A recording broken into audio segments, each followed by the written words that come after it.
కొంతమంది మాట్లాడుతున్నారు ఆనవాళ్ళు చెరిపేస్తామని. ఆనవాళ్ళు చెరిపేస్తాం కేసీఆర్ అని మాట్లాడుతున్నారు. కేసీఆర్ గారి జన్మదిన సందర్భంగా నేను చెప్తా ఉన్నా, తెలంగాణనే కేసీఆర్ ఆనవాళ్ళు కదా, తెలంగాణనే కేసీఆర్ ఆనవాళ్ళు కదా, తెలంగాణ రాష్ట్రమే కేసీఆర్ ఆనవాళ్ళు కదా, దాన్ని ఎట్లా జరిపేస్తావురా సన్నాసి?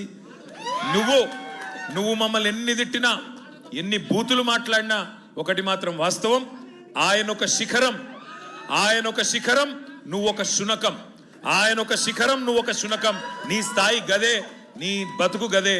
అందుకే నీకంటే ఇవాళ తెలంగాణలోని పుట్టిన ప్రతి బిడ్డకు తెలుసు, తెలంగాణలో ఇవాళ మరి ఆత్మగౌరవంతో తమ యాసలో తమ భాషతో బ్రహ్మాండంగా తమ వనరులు సద్వినియోగం చేసుకుంటూ ముందుకు పోయే ఒక అవకాశాన్ని, స్వేచ్ఛ వాయువులు పీల్చుకునే అవకాశాన్ని ఇచ్చిన మహానాయకుడి జన్మదినం సందర్భంగా మరి ఈరోజు బ్రహ్మాండంగా రాష్ట్ర వ్యాప్తంగా సంబురాలు చేస్తున్న మా తమ్ముళ్లకు, మా చెల్లెలకు, మా అక్కలకు, మా అన్నలకు అందరికీ వినయపూర్వకంగా ధన్యవాదాలు తెలియజేస్తూ మరి మనందరి లక్ష్యం ఒకటే, కేసీఆర్ లాంటి మహానాయకుడికి మనం ఇచ్చే బహుమతి ఒకటే, పుట్టినరోజు గిఫ్ట్ ఒకటే, ఐకమత్యంగా కొట్లాడదాం.